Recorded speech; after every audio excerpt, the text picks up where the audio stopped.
कौशल्या के राम भाग 12 में आप सभी का स्वागत है। बड़ा अच्छा समय चल रहा है, बड़ी अच्छी बातें हम कर रहे हैं और बड़ी अच्छी कथाएं हमें पढ़ने को मिल रही हैं। इसके लिए हमें हमारे सभी आचार्यों को, हमारे सभी मुनिराजों को कोटि कोटि धन्यवाद करना चाहिए, क्योंकि यह वह कथाएं हैं कि अगर वह लिख कर नहीं गए होते तो शायद राम प्रभु के बारे में और उनके समस्त ज्ञान के बारे में हमें जानकारी हो ही नहीं पाती। तो आज मैं आप सबके साथ अपने उन सभी कोटि कोटि आचार्यों और कोटि कोटि मुनिराजों नमोस्तु नमोस्तु नमोस्तु करती हूँ और कथा को आगे बढ़ाती हूँ। तो दशानन जो हैं वो बड़े बलशाली हैं और बलशाली कुछ ऐसे हैं कि वह कैलाश पर्वत को भी अपने हाथों में उठा सकते हैं।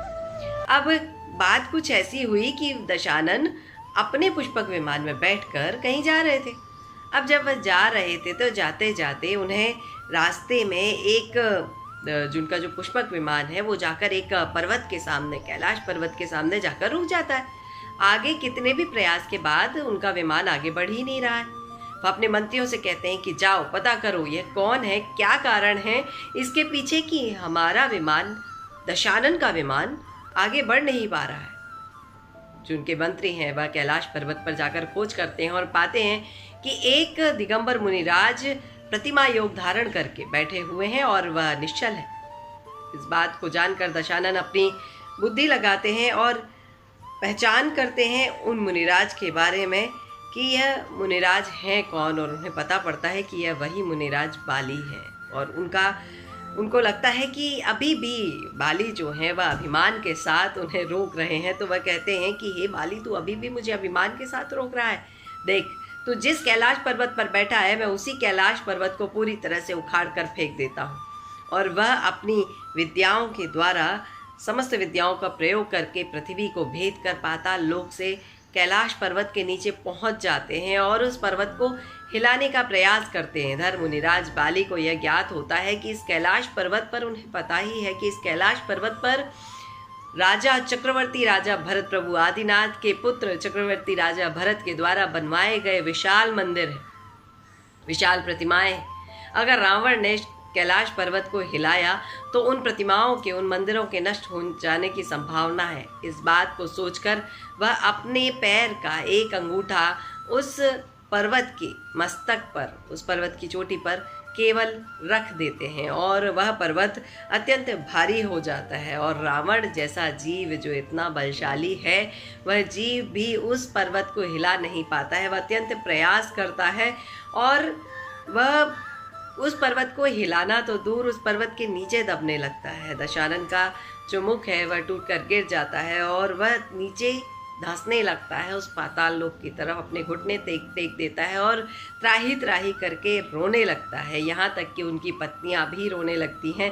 मंदोदरी मुनिराज के पास आती हैं और मुनिराज के चरणों में प्रणाम करती हैं और प्रणाम करके उन्हें सारी स्थिति बताती हैं और अपने पति के जीवन की कामना करती हैं। दया करके मुनिराज अपने पैर के अंगूठे को ढीला कर देते हैं और दशानन बाहर आ जाते हैं।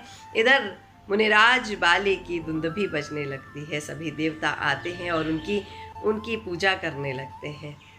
अब मुनिराज के तप का बल कुछ ऐसा था कि दशानन रावण अपनी जो खड्ग है, जो चंद्रहास नाम का जो खड्ग है, उस खड्ग को ज़मीन पर, धरती पर, धरा पर यूं ही छोड़ देते हैं और चले आते हैं प्रभु की पूजा करने के लिए, जिनेंद्र देव की अर्चना करने के लिए। जो कथा मैंने कुछ भागों पहले, लगभग भाग 7 में शायद आपसे चर्चा की थी कि जो हमारे प्रभु जिनेंद्र देव हैं उनकी भक्ति में रावण अत्यंत तल्लीन होते हैं और वह प्रभु शांतिनाथ की आराधना करने में जुट जाते हैं। जब आराधना कर रहे हैं तो आराधना करते करते एक समय ऐसा आता है कि उनकी वीणा का एक तार टूट जाता है। वह अपनी भुजा में से एक नस काट कर निकाल लेते हैं और उस वीणा के स्थान पर लगा देते हैं और अपनी पूजन को लगातार अनवरत करते रहते हैं। यह रावण है, यह वही रावण है जो अभिमानवश कैलाश पर्वत को उखाड़ फेंकने का प्रयास करते हैं। यह वही रावण है जो जिनेंद्र देव की भक्ति में अपने हाथ की एक नस, अपने भुजा की एक नस को काट कर भी वीणा में लगा लेते हैं। यही तो उनके जीवन की सच्चाई है कि वह अत्यंत बलशाली हैं, चाहे वह भक्ति के रूप में हो या फिर जीवन के दूसरे भागों में हो। अब रावण जिस तरह से पूजन कर रहे हैं तो नागराज धर्मेंद्र जी का आसन जो है वह कंपायमान हो जाता है। आसन कंपायमान होता है तो धर्मेंद्र देव प्रकट हो जाते हैं और वह रावण से कहते हैं कि आप कुछ वर मांगना चाहते हैं तो मांग लीजिए। रावण कहते हैं कि हम मुझे चिन्ह वंदना के समान कोई वर आप मुझे दे दीजिए। तो नागेंद्र कहते हैं, धर्मेंद्र कहते हैं कि आपको जो वर में आप मांग रहे हैं वह वर जिन वंदना के समान है, तो जिन वंदना से कि अतिरिक्त इतना उत्कृष्ट जीवन किसी और का हो ही नहीं सकता।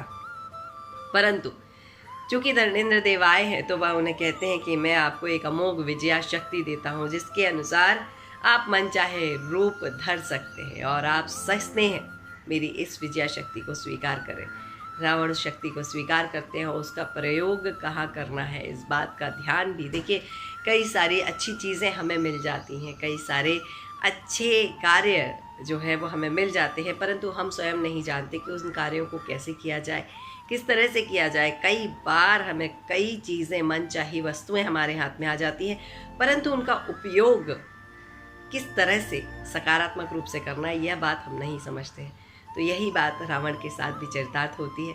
आज के भाग 12 में बस इतना ही। आज्ञा दीजिए। प्रणाम, नमस्कार, जय जिनेन्द्र।